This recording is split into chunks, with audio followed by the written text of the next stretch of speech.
జనసేన పార్టీకి సంబంధించినటువంటి విషయాలను చర్చించుకునేటటువంటి ప్రయత్నం చేద్దాం. సో అదే వాటి డిబేట్. ఈ డిబేట్లో మనతో పాటు జనసేన నాయకులు తిరుత్తని వేణుగోపాల్ గారు, అలాగే వైఎస్ఆర్ కాంగ్రెస్ పార్టీ రాష్ట్ర అధికార ప్రతినిధి కారుమంచి రమేష్ గారు, అలాగే టీడీపీ అధికార ప్రతినిధి ఓట్ల సురేంద్ర నాయుడు గారు మనతోటి లైవ్లో ఉన్నారు. వీళ్ళతో మాట్లాడేటువంటి ప్రయత్నం చేద్దాం. ముందుగా ఓట్ల సురేంద్ర నాయుడు గారు, గుడ్ మార్నింగ్. సో ఓవరాల్గా చూస్తున్నాం, ఈరోజు జనసేన పార్టీ తన 13వ ఆవిర్భావ దినోత్సవ వేడుకలను జరుపుకుంటోంది. అది ఎక్కడో ఒక ప్లేనరీగానో లేకపోతే ఒక మహానాడుగానో కాకుండా గిరిజన ప్రాంతాలకు వెళ్ళి గిరిజనులతోటి మమేకమవుతూ వాళ్ళ మధ్యలో పార్టీకి సంబంధించినటువంటి ఆవిర్భావ వేడుకలు నిర్వహించుకునేందుకు పార్టీ నిర్ణయం తీసుకున్నటువంటి పరిస్థితి. సో జనసేన పార్టీ 13 సంవత్సరాలైంది. ఈరోజు కూటమి అధికారంలో ఉంది అంటే దానికి ఖచ్చితంగా అంటే ఎవరు అవునన్నా కాదన్నా పవన్ కళ్యాణ్ చేసినటువంటి త్యాగం కావచ్చు, ఆయన చేసినటువంటి కృషి కావచ్చు, ఈ రెండు ఖచ్చితంగా కారణం అనేది మాత్రం అందరికి కూడా తెలిసినటువంటి విషయమే. సో ఈ 13 ఏళ్ల ప్రస్థానంలో అసలు జనసేన అనుకున్నటువంటి మైలురాళ్లను సాధించిందని మనం అనుకోవచ్చా? జనసేనాని అధికారంలోకి వచ్చారా, లేకపోతే జనసేన అధికారంలోకి వచ్చిందా? చెప్పండి సార్. రాజు గారు, ముందుగా మీకు అదేవిధంగా ప్రైమ్ 9 వీక్షిస్తున్నటువంటి ప్రేక్షకులకి, సోదరుడు తిరుత్తని వేణుగోపాల్ గారికి, సోదరుడు రమేష్ గారికి, అదేవిధంగా ప్రేక్షకులకి అందరికి కూడా నమస్కారాలు. రాజు గారు, మీరు కూడా రాజకీయాలని దగ్గర నుండి చూసిన వ్యక్తుల్లో, నాకు పరిచయం ఉన్నటువంటి వ్యక్తుల్లో మీరు కూడా ప్రముఖులు.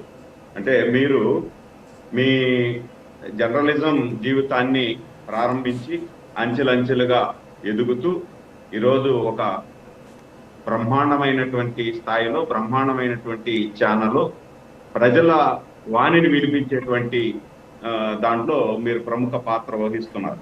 నేను ఈ మాట ఎందుకు అంటున్నానంటే, మీరు ఏ విధంగా అంచెలంచెలుగా ఎదిగారో, పవన్ కళ్యాణ్ గారు ఎన్నో అవమానాలు నేను దగ్గర నుండి చూసా రాజకీయాలలో. పవన్ కళ్యాణ్ గారిని దూరం నుండి చూసినప్పుడు వేరే రకంగా మాట్లాడుకుంటారు, వేరే రకంగా అనుకుంటారు. నేను కూడా ఆ విధంగా అనుకున్న వాళ్ళల్లో నేను కూడా ఒకరిని.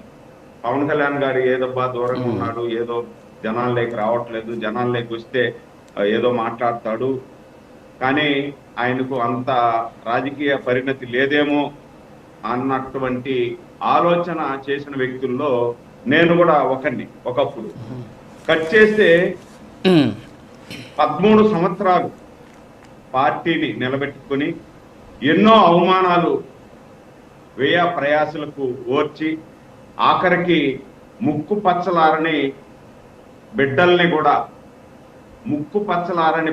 కూడా చాలా నీచాతి నీచంగా ట్రోల్ చేసిన, సొంత కుటుంబ సభ్యుల్ని, తల్లిని, భార్యని, కుటుంబ సభ్యులను అందరినీ కూడా ట్రోల్ చేసిన, దాన్ని పంటి చాటున బిగబట్టి నేను రాజకీయాలు చేయాలి, రాజకీయాలు చేస్తూ బడుగు బలహీన వర్గాల వారికి ఒక మంచి ఉన్నత స్థానం కల్పించాలా, ఈ రాజకీయాల్లో పెను మార్పులు తీసుకురావాలి అని చెప్పి సొంత డబ్బుల్ని, మీరు గమనించండి రాజు గారు, 13 సంవత్సరాలు ఒక పొలిటికల్ పార్టీని నిలబెట్టుకోవాలా, అది కూడా అధికారంలో లేనటువంటి పార్టీ, 2 చోట్ల నిలబడితే 2 చోట్ల ఓడిపోయినటువంటి పార్టీ అధినేతగా ఎంత ప్రెజర్ ఉంటుందో ఆ పార్టీ అధినేత మీద అది అనుభవించిన వాళ్ళకే తెలుస్తుంది. కానీ అంత ప్రెజర్లో కూడా తట్టుకొని నిలబడి, నేను ఏ రోజుకైనా ఈ రాష్ట్రంలో ఒక మంచి రాజకీయాన్ని తీసుకొస్తాను, ప్రజల దగ్గరికి వెళ్ళేటువంటి రాజకీయాన్ని తీసుకొస్తాను, నమ్ముకున్న ప్రజలకి, నమ్ముకున్న కార్యకర్తలకి ఒక మంచి స్థానం కల్పించేటువంటి రాజకీయం చేస్తానని చెప్పి శపథం చేసినటువంటి వ్యక్తి నేను ఆయనలో చూశా. గత ఎన్నికల్లో తిరుపతిలో వచ్చినప్పుడు, తిరుపతిలో ఉన్నటువంటి ఒక 15 మందికి తెలుగుదేశం కేడర్కి ఆయన పిలిపించారు, రమ్మని చెప్పి కలిసేదని. అప్పటి వరకు నేను కలిసేంత వరకు నేను ఆయన మీద పెట్టుకున్నటువంటి అభిప్రాయం, ఒక మంచి స్టారు, పార్టీ అధ్యక్షులు అందరూ కూర్చొని ఉంటే వేరే వాళ్ళు ఆయనకి చైర్ ఇస్తే పర్వాలేదు మీరు కూర్చొని నేను నిలబడుకుంటాను అంటే అది సామాన్యంగా ఓకే. రాజుగారు ఎవరు మాట్లాడలేదు. అంటే ఇక్కడ ఒకటి సురేంద్ర నాయుడు గారు ఇక్కడ సురేంద్ర నాయుడు గారు ఇక్కడ ఏంటంటే పవన్ కళ్యాణ్ గారు తొలిసారిగా అసెంబ్లీకి వెళ్ళారు. సరే అసెంబ్లీ గేటు తాకనిం, అసెంబ్లీ సీట్లో కూర్చొని అనేటటువంటి శబ్దాలు పక్కన పెడతాం. ఆయన తొలిసారి అసెంబ్లీలోకి వెళ్ళారు, తొలిసారి ఎమ్మెల్యే అయ్యారు, తొలిసారి మంత్రి, తొలిసారి ఉప ముఖ్యమంత్రి. అయితే ఆయన తీసుకున్నటువంటి శాఖలు ఈరోజు చూస్తున్నాం మనం. గతంలో ఉద్దండులు అని చెప్పుకునేటటువంటి రాజకీయ నాయకులు ఆ శాఖలకి మంత్రులుగా ఉన్నప్పుడు చేయలేనటువంటి అనేక రకాలైనటువంటి సంస్కరణలు ఈరోజు ఆయన తీసుకొస్తూ ఉన్నటువంటి పరిస్థితి. దాన్ని ఎలా చూడొచ్చు అంటారు? రాజుగారు నేను అక్కడికి వస్తున్నా అంటే అలాంటి దూరంగా ఉన్నప్పుడు అలా అనిపించినటువంటి వ్యక్తి దగ్గరికి వచ్చిన తర్వాత నేను ఈ రాష్ట్ర రాజకీయాలు చేయడం కోసం గాను ప్రజల కోసం వచ్చాను, మనం కలిసి పనిచేద్దాం, ఈ రాష్ట్రంలో ఒక మంచి వాతావరణాన్ని సృష్టిస్తాం, దానికోసం మనమందరూ కలిసి పనిచేద్దాం అని చెప్పి పిలుపునిచ్చినటువంటి ఆ వ్యక్తిని చూసినప్పుడు నాకు ఆయనలో ఒక రాజకీయ హీరో కనిపించాడు. అంటే మామూలు హీరో కాదు, రాజకీయ హీరో కనిపించారు. కట్ చేస్తే అధికారంలోకి వచ్చారు, ఉప ముఖ్యమంత్రి అయ్యారు. ఉప ముఖ్యమంత్రి అయిన తర్వాత చాలా మంది మీరు జడ్పీటీసీ కాలేదు, ఎంపీటీసీ కాలేదు, ఒక ప్రజాప్రతినిధే కాలేదు, 2 చోట్ల నిలబడితే 2 చోట్ల ఓడిపోయారు, రాజకీయ జ్ఞానం లేదు, ఉప ముఖ్యమంత్రి అయిపోయారు, ఈయన ఏం చేస్తారు ఏమో అనేటువంటి ఆలోచన చేస్తున్నటువంటి వాళ్ళందరికీ కూడా చెంపపెట్టులాగా ఆయన తీసుకున్నటువంటి నిర్ణయాలు. ఈరోజు జెండా వందనం చేయాలంటే మామూలుగా మనం విలేజ్ల్లో సర్పంచులకి 50 రూపాయలు కూడా ఇచ్చేవాళ్ళు. ఆయన వచ్చిన తర్వాత సర్పంచులకు ఉన్న స్థానం కల్పిస్తూ మంచి ఫండ్ వాళ్ళకు శాంక్షన్ చేసి జెండా వందనం కార్యక్రమమే కాదు, ప్రతి ఊరికి రోడ్డు కనెక్టివిటీ. మీరు గమనించండి రాజు గారు, యుద్ధ ప్రాతిపదికన గత సంవత్సరంలో ఆయన తీసుకున్నటువంటి నిర్ణయం ఒక యుద్ధ ప్రాతిపదికన ప్రతి ఊరుకు రోడ్డు కనెక్షన్ ఉండాలా, ప్రతి ఇంటికి వాటర్ కనెక్షన్ ఉండాలి.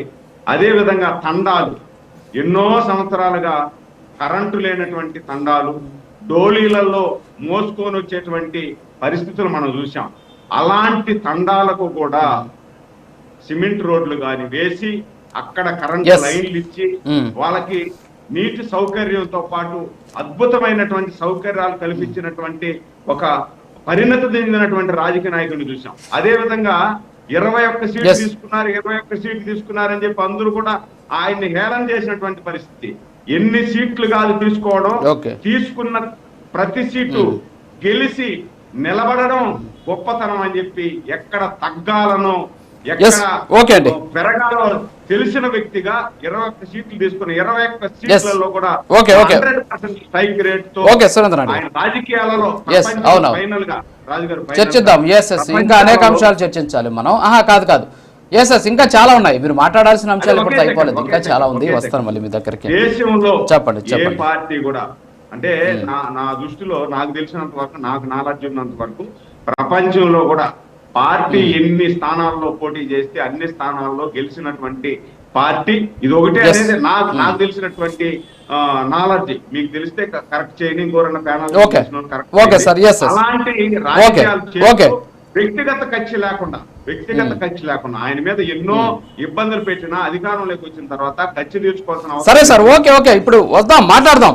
ఇంకా మాట్లాడుకుంటా పోతే పవన్ కళ్యాణ్ గురించి ఒక 2 రోజులు కావాలి మనకు. ఒక్క నిమిషం ఆగండి ప్లీజ్. గవర్నమెంట్ రమేష్ గారు గుడ్ మార్నింగ్. సరే, ఈరోజు జనసేన పార్టీ ఆవిర్భావ దినోత్సవం. సరే, మిమ్మల్ని ఈ చర్చలో ఇన్వాల్వ్ చేయడం ఎందుకు చేసామంటే, ఒక రాజకీయ పార్టీకి సంబంధించినటువంటి ఆవిర్భావ దినోత్సవం సందర్భంగా ఆ సందర్భంలో ప్రతిపక్షాలు కూడా ఆ పార్టీ గురించి ఏమనుకుంటున్నాయి, వాళ్ళలో ఉన్నటువంటి పాజిటివిటీ ఎంత, నెగిటివిటీ ఎంత, మీరిచ్చేటటువంటి సూచనలు ఏంటి, తద్వారా ఆ పార్టీ ఏదైనా మార్పులు చేర్పులు కోరుకోండి. అంటే ఎందుకంటే ఈరోజు నాలెడ్జ్ షేరింగ్ అనేది చాలా ఇంపార్టెంట్. నేను ప్రతి